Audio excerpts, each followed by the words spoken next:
outside people, are you on? Yes. I mean, outside world has no idea as to how Baba has suffered physically. Absolutely no idea. Because suppose if there is a darshan program and Baba is not at all well, we know how ill he, not ill, we knew how he was suffering. But as soon as he came out of his room in front of the congregation to give his darshan, he would change himself. He would look so pink, radiant, happy, that the crowd did not have any idea what was going on behind the curtain, behind the scene. Because he wanted the crowd to be happy, because they had come for his darshan, so he wanted to give them. And naturally, if they saw Baba depressed, they would have felt depressed. So Baba didn't want the crowd to be depressed. And we could see the marked change in Baba. He would be so pale, drawn, so much suffering on his face when he was just half an hour before or 5 minutes before in the bedroom or in his room, wherever he was. And the change that we saw in Baba when he confronted, when he was before his lovers, was fantastic. So people have no idea. Even in his lifetime, when Baba's physical body was there, thousands and thousands of Baba lovers were there, but even they don't have idea about what Baba suffered. Because they thought Baba was God, and they just took Baba as God. They did know about Baba's suffering because they were told, but then they never saw Baba suffering so much. So likewise, you see, the world does not know what Baba has suffered in silence. He kept silence for 43 years, but he even suffered silently. Even we who were so intimate with him did not understand or did not know the gravity of his suffering. We only knew as much as our human capacity could see and hear and feel. That's all. So many times Baba used to tell us, you all have no idea what I'm going through, how much I'm suffering. You all have no idea. And definitely we didn't have any idea. Because what we saw was in itself enough for us all.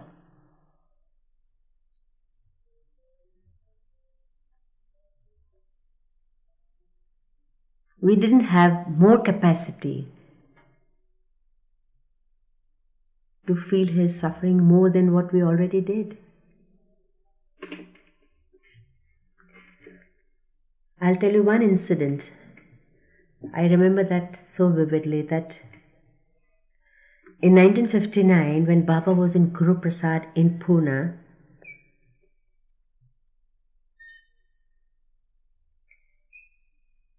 one evening he uttered these words.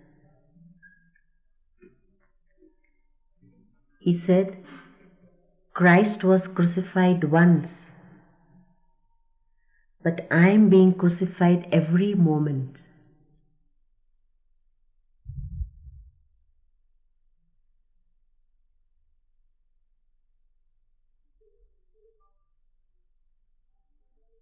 He tried to make us understand what it meant. Of course, it was very difficult for us to feel what it meant. I mean, he was suffering every moment. I mean, it was crucifixion for him every moment. So can you imagine for 10 long years how he must have suffered? When he said he was being crucified every moment, that means for 10 long years how he must have suffered till he dropped his body.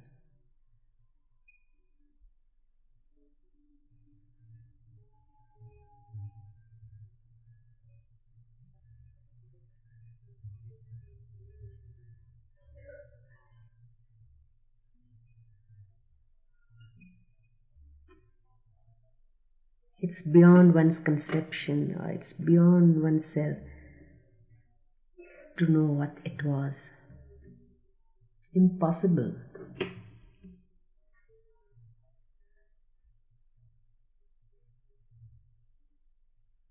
Impossible to imagine.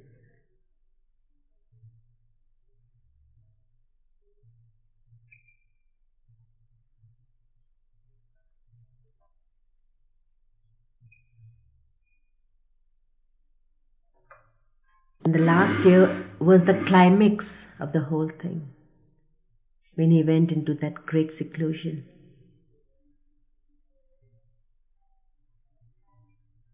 Did Kabir tell you how he was in seclusion? He used to sit in his room alone.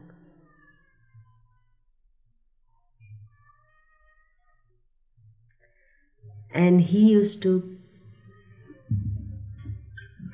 beat his thighs with his fist all the time while he was in seclusion. For months and months and months. Now I forget when he started doing that, but his thighs used to get black and blue. When he used to come out of seclusion, Gava used to apply. And Gava used to try to heal that black and blue thighs. But then he would do that again the next day. So there was no time for the healing. And in the end, those thighs were like two pieces of logs.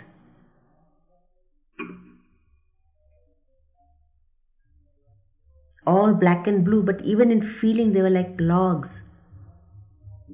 They were like wood.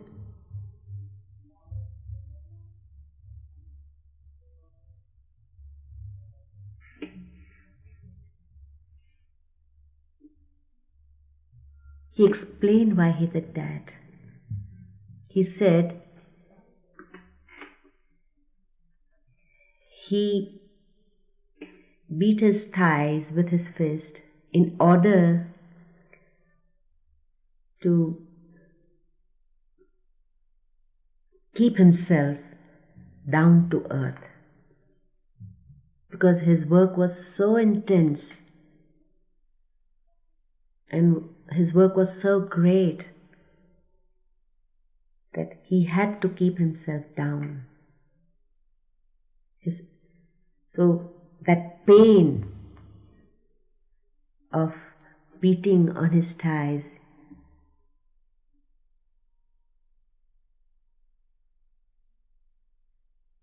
was keeping him on this earth.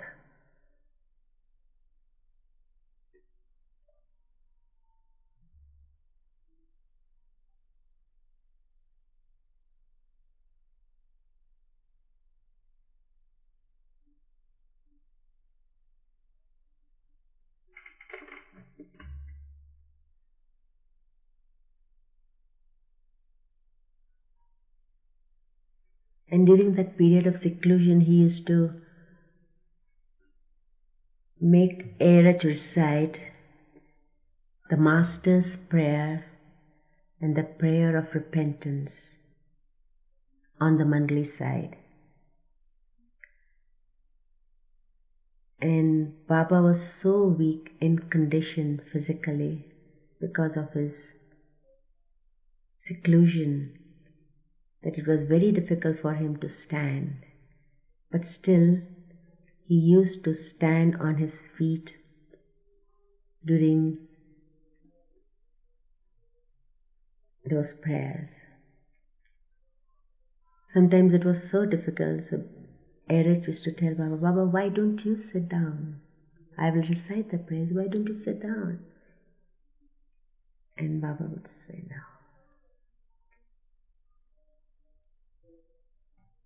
And then Baba explained that whoever will say these two prayers after I drop my body will be benefited.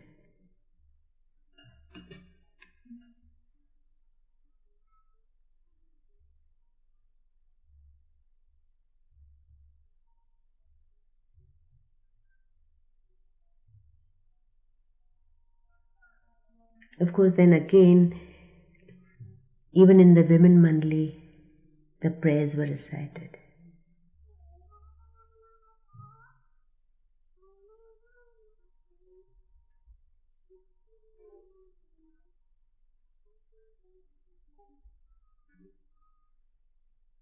That's why I tell everyone, whomever I can, that these were Baba's words. So we must say these prayers, the Master's prayers and the prayer of repentance every day.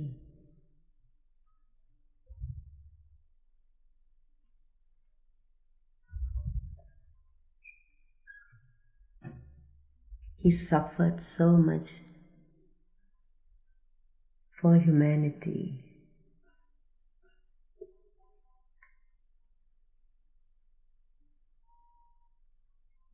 There's so many things we can't explain, but we know how he has suffered for humanity. Humanity of the future.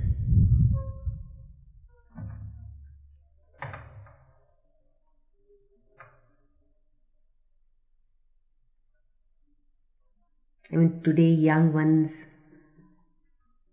love Baba so much without even coming in contact with Baba physically.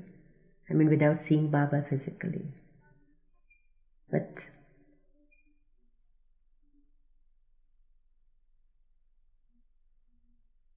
he loved you so much. He even loves you now. I mean, why say loved you? He loved you so much, he even loves you now. And for you all, he has suffered and worked during his physical lifetime.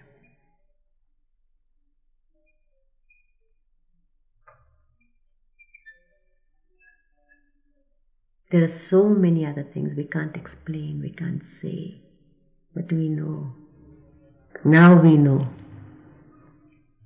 why Baba did particular thing, or why Baba acted like this, or why Baba acted like that, or why Baba said this, or why Baba said that. There's so many things. Now we understand that it was for you all.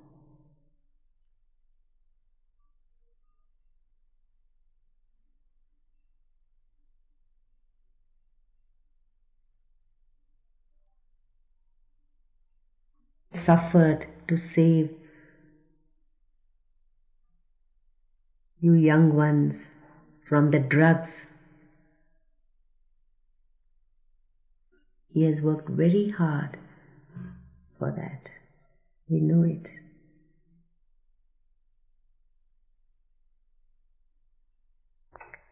And therefore, naturally, those who are connected with Baba, are coming to him. You are all his children.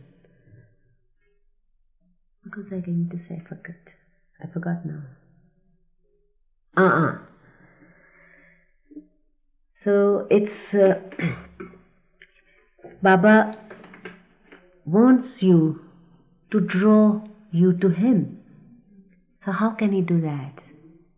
with love. And He must give you that feeling of love, joy, happiness, even if you tears of joy, everything. So in order to bring you all to Him, He has sown the seed of love, which is now sprouting. But then you have a long way to go. So Baba will make you understand as time to come. Why Baba says, hold on to my daman? Because there will come times in your lives, not one time, times, a number of times in your lives, when you will feel like leaving his daman. Because naturally when you suffer, you say, where is Baba? I'm suffering, he doesn't help me. But he's always there with you. So remember, he will always be with you. But that suffering is absolutely a necessity to go nearer to Baba, to understand him more, to love him more. So suffering is absolutely a necessity. But you may not understand at the time. You may be perplexed, because different people will have different experiences. Some will be able to bear it, some will not be able to bear it. So at the time when one becomes absolutely helpless and one feels that now it's simply impossible to bear anymore, at the time you must remember Baba's words, hold on to my daman. And Baba is always there. You will feel, there will come times when you will feel that Baba has forsaken you, because you won't feel Baba within you. That is your feeling, but Baba is there. It will be your feeling that Baba is not there, but Baba is there. Inside, outside, near you, He is in every particle of atmosphere. He is everywhere. But for a time, He may make you feel that He's not with you or He's gone away somewhere. But that's only a feeling that you need to experience to go closer to Baba, to understand Him more, to love Him more. So when you all say that you don't understand Baba's suffering, yes, today you don't, but you will in time to come. You have to, you must, because you have a long way to go. We have all gone through it. We have passed the years with Baba. That doesn't mean that we are not going to pass more years in the same way, maybe worse. Because see, as you are ready, Baba gives you more and more. It's something like this, that you are in school. You study hard, you work hard, and you go into the next grade, and the next, and the next, and the next. But as you go forward and forward, you have to study harder and harder, because the lessons are harder. You go into higher standards. It's something like that, even in the spiritual life. As you are ready, Baba will say, now come on, you are ready. Now you must go into the second grade. So you have to study more hard. The lessons will be harder. When you are ready and when you have passed your examination to second grade, you have to naturally go into the third. And it becomes harder and harder. But then you grow. You also grow rich in experience of Baba. You also learn to suffer. So when more suffering comes, you are ready for it. You can ready to take it. So if you leave it to Baba, Baba says that don't worry, be happy. Why does he say that when there is suffering, so much of suffering? How can we be happy? And how can we not worry? But we can do that provided we leave everything to Baba. Baba says, do what you have to do and leave the result to me. If we leave the result to him, to Baba, then there is less worry. Because our worry is mainly for the result. Think hard. We always worry for the result. But if we leave the result to Baba, then our worry will be less. Baba says, leave everything to me. But we can't, because our mind is just running fast.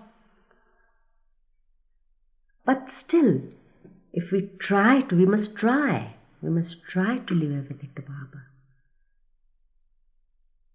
We must keep complete faith in Baba. We must surrender to him. And our faith should be complete. Baba says that your faith should be such, that of a child in a mother. A child has so much faith in his mother that even if the mother gives a cup of poison, the child will drink it. Because child has that much faith in the mother that whatever mother does is for my good. So even a cup of poison, the child will drink because the child has that much faith in the mother. So Baba says that your faith in me should be such, that of a child in its mother. So you see, all these things we must remember at the time.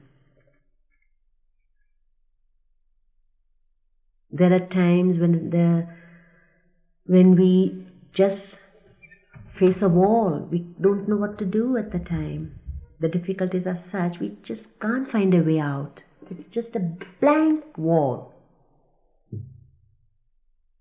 So what can we do at the time? We become so frustrated. But if we remember at the time that Baba is behind the wall, he's there. He's there behind the wall. But he has kept that wall in front of you because you need to experience that feeling, that stage.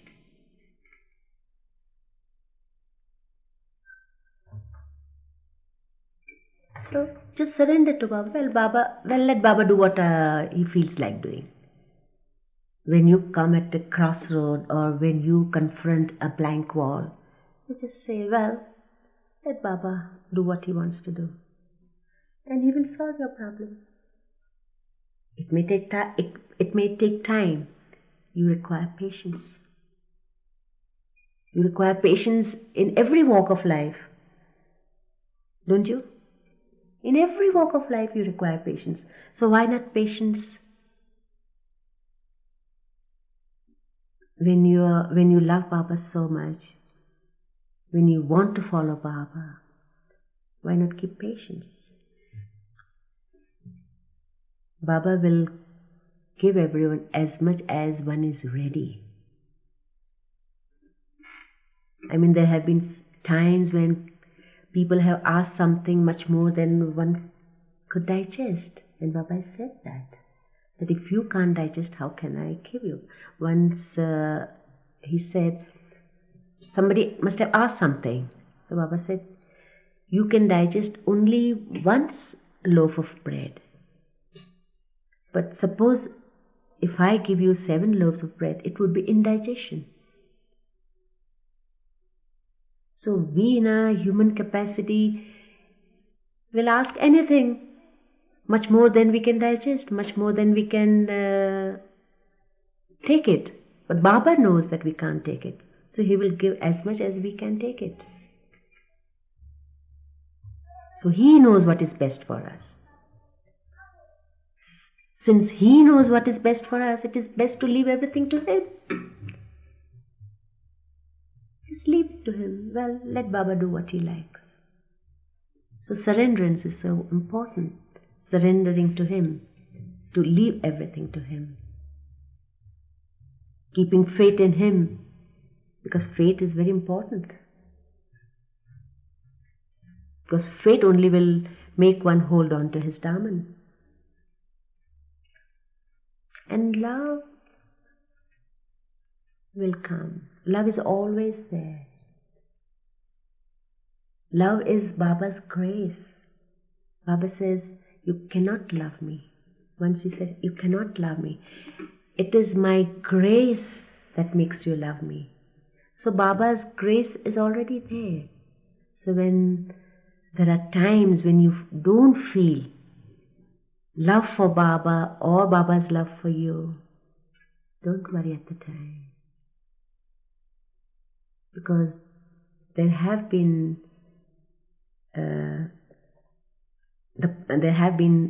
these problems with many who are coming now, and that, oh, we don't feel Baba, we don't feel his love, and they try to feel his love, grope for his love. His love is there. Because of his love you have come all the way, thousands of miles from there, from the States to here. It is his love that has brought you here. So why worry about not feeling his love? The love is there. But Baba works differently with different people. Some feel his love more, some less, and some don't feel at all. And it worries them. It worries them a lot. I mean, it's the agony for them. It's an agony. But then perhaps that agony will bring them closer to Baba. So Baba knows what is good for each one of you. Just wondering, because this is also a very common problem, that's why I said.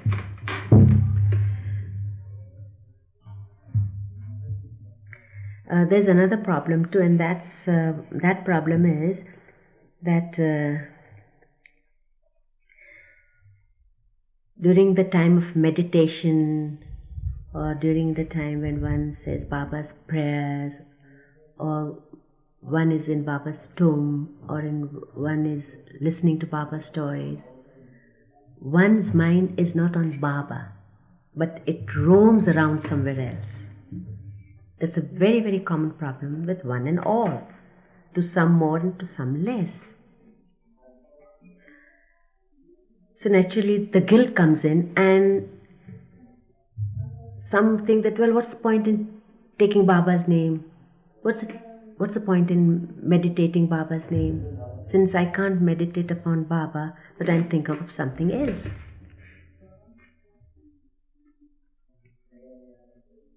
There was one girl who said, well, when the aarti was being sung in Baba's tomb, when we were singing Gujarati aarti of Baba, so she told me that when the aarti was being sung, I was thinking of something. I couldn't concentrate upon Baba, and I felt so guilty about it. And like that, many instances. So there's one thing I will tell you what Baba said, and that will answer everything. There was one very intimate Baba lover, close ones of Baba lover from Bombay. She's a married woman. She has 2 grown-up children. The daughter was married, and the husband was dead. Of course, husband was dead after many years of marriage.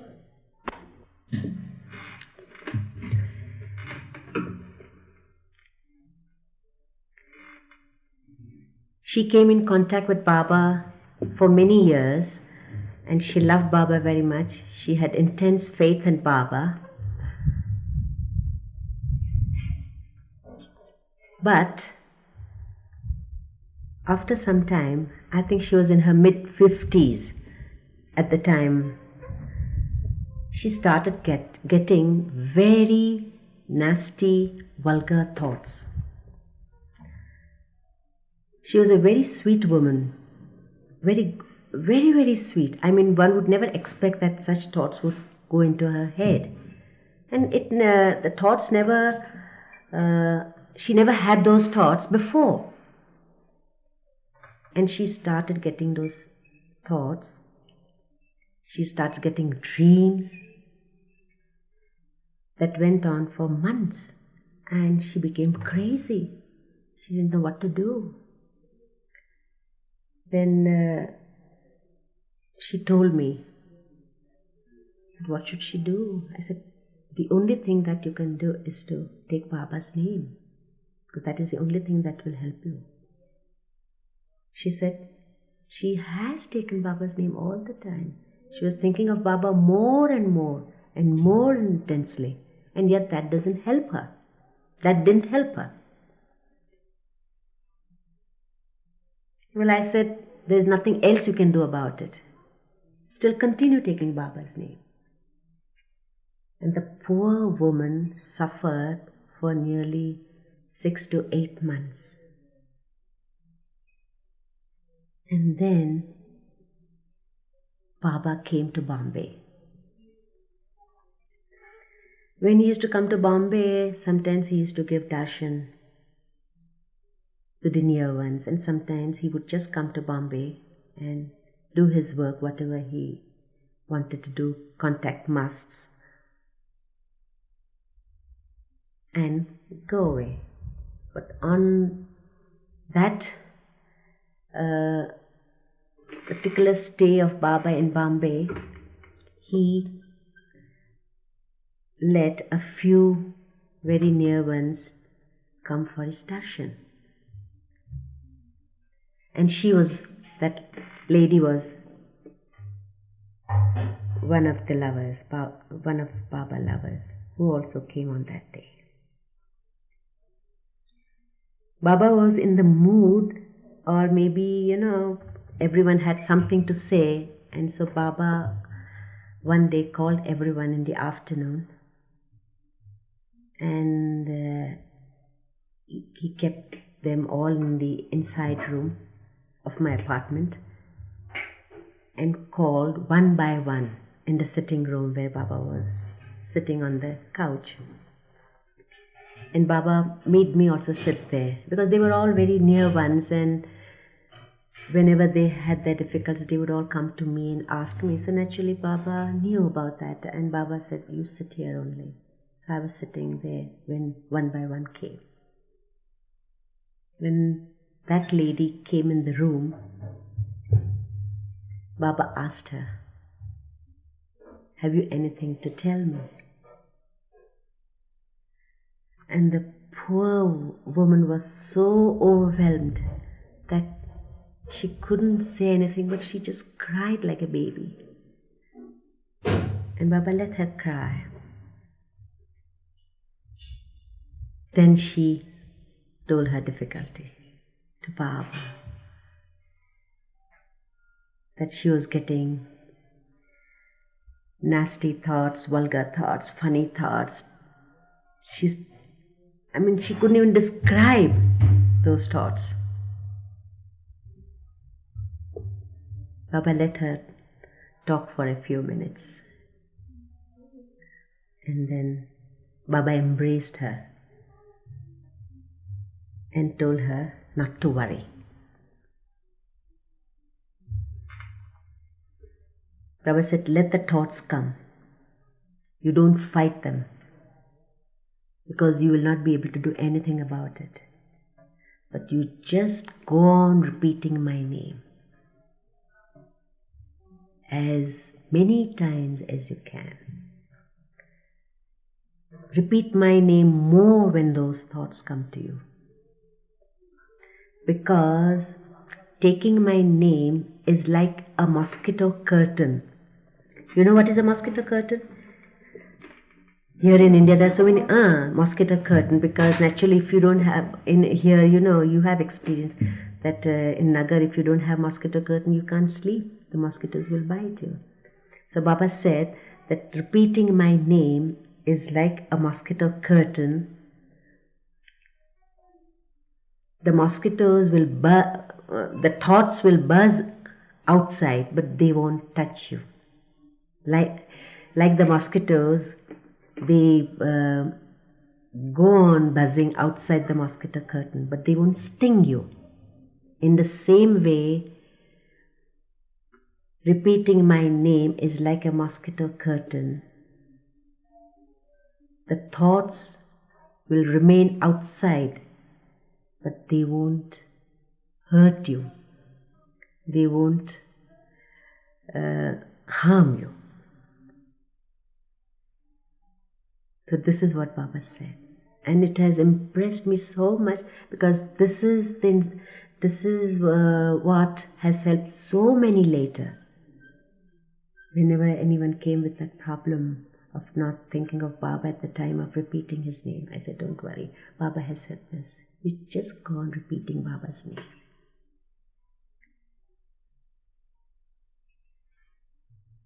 So even at the time of serious thinking of Baba, or prayers, or singing his arti, you think of other things. Don't worry. Try to concentrate upon Baba. But then you go on in any form thinking of Baba. Because one may feel that, well, what's the point in repeating Baba's name when I can't concentrate upon Baba? Or what's the point in meditating upon Baba when I can't think of Baba? Still do it. Still go on repeating his name. In fact, more and more.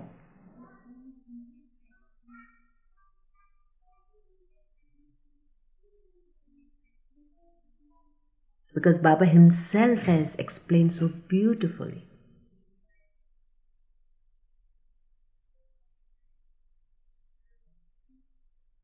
Baba's ways are such that he doesn't allow any suppression.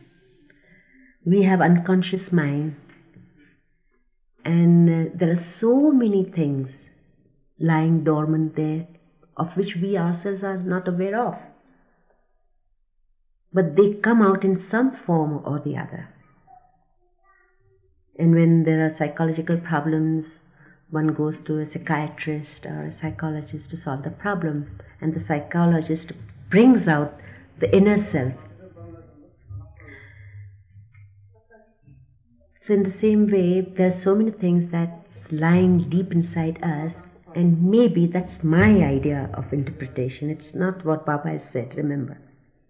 What I feel and what I think is that Baba never allows anything to lie down inside us. So he brings it out in some form or the other. And maybe when we are taking his name or thinking of him, Baba takes the opportunity of bringing out our inner problems or inner things or inner thoughts on the surface and throws them out. And Baba's name helps us, because to bring out our inner self, there should be an outlet. Suppose I have a very hot-tempered nature, then my anger comes out on someone or the other.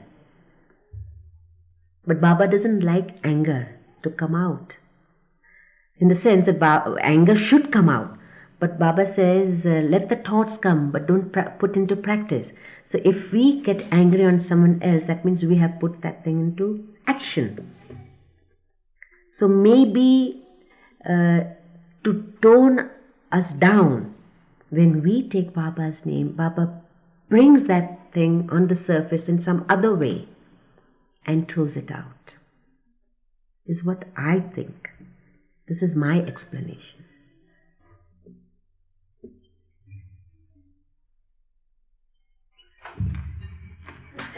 There was a time when Baba wanted us to meditate for half an hour in the ashram and outside the ashram. Those who stayed in the ashram Also, there was a fixed time. At that time, there were about 35 women, Easterners and Westerners, and they were all staying at Meherazad. So a bell would ring, and everyone would be ready within 5 minutes, would take their respective places and meditate upon Baba for half an hour. And then there would be a second bell, and then everyone would get up. So that was how it was. Now again, the same problem was with most of them. Most of the, even in the ashram I'm talking about, most of the women also had the same problem. So for some time they bore it up, and then one day it came out from one of the inmates, says, Baba, it's really very funny. I'm busy all day long and I can't think of anything. But when I sit and meditate upon you, I think of Hitler and Mussolini, because at that time the war was going on. I mean, during the daytime I wouldn't even think of them. But when I sit and meditate, I think of those silly leaders, Mussolini and Hitler, and I don't know what to, I can't control them. I can't control my thoughts. Baba would just smile and say, don't worry. It's like that. But then, at that time, they were thinking of such funny thoughts. I mean, thoughts which had no concern with one's personal self. And yet, like that I talked about that lady. I mean, she was such a sweet lady, such a loving lady. I would call her a pious lady because she led her life, she devoted her life to God. And when she came in contact with Baba, and she devoted herself to Baba and then to her husband and children, and one would not even dream that she could ever have those nasty thoughts. And they started coming to her. And mind you, even after Baba embracing her and telling her not to worry, the thoughts continued for nearly 2 more years.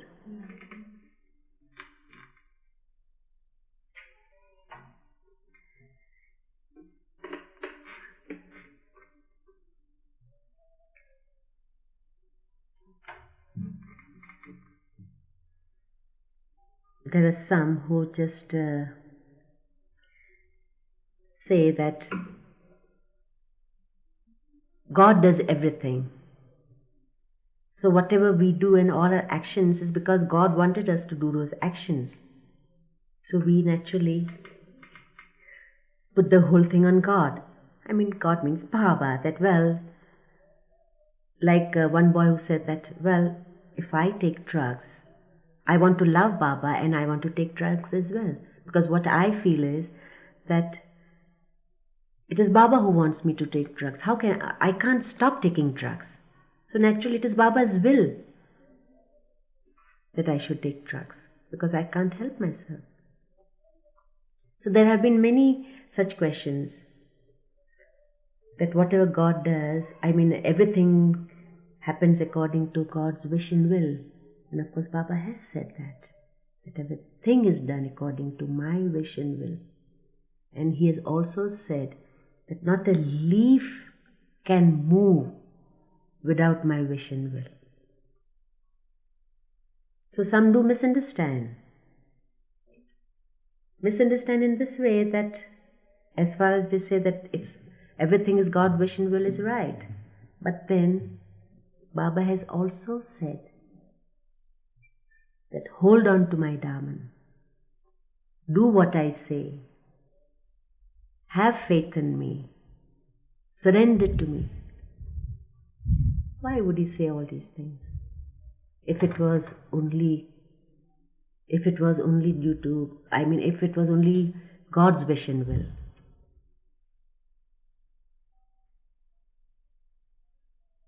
So once Baba was sitting in a small group and he was in a good mood, and somebody brought a jar, a big plastic jar of sweets. So Baba took that jar and kept that jar on his lap, and he opened the jar and he gave sweets to all, distributed sweets to all, and then the jar was empty.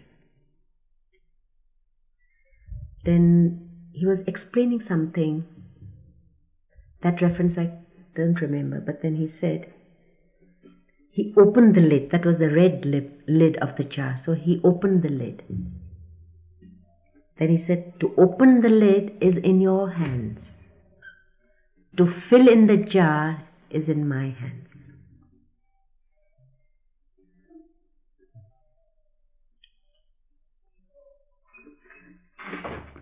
So you see, when God-man is in physical body,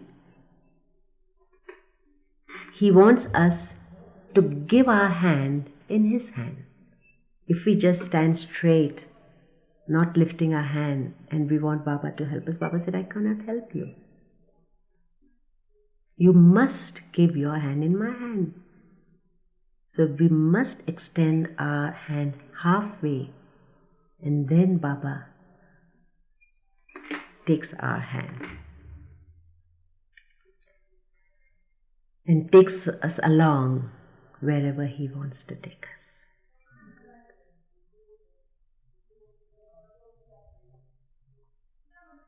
He wants to help us more. Otherwise we go on our destiny way. Destiny is there. I mean, the world is run on destiny. Everyone has their own destinies.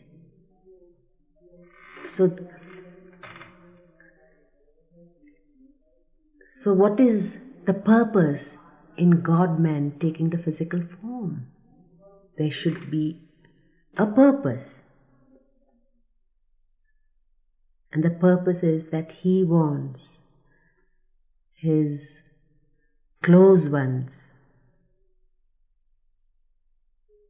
to take on a short route,